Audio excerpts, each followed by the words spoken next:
जेव्हा घरी काहीच नसतं तेव्हा आठवतं आपलं पिठलं. नमस्कार. आज आपण बनवणार आहोत महाराष्ट्राचं कम्फर्ट फूड आणि पारंपरिक आपलं खमंग झणझणीत पिठलं. सगळ्यात आधी तेल गरम करायचंय, त्याच्यामध्ये जिरं, मोहरी, हिंग, हळदीची फोडणी करायची.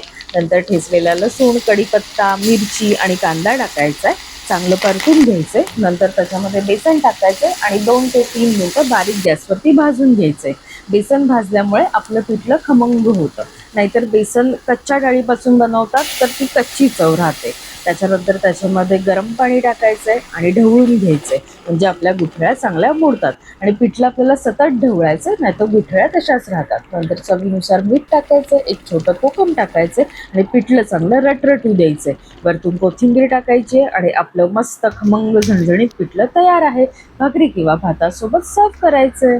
असं पिठलं तुम्ही नक्की ट्राय करा आणि अशा मराठमोळ्या आणि रोजच्या रेसिपीसाठी माझ्या चॅनेलला सबस्क्राईब करा.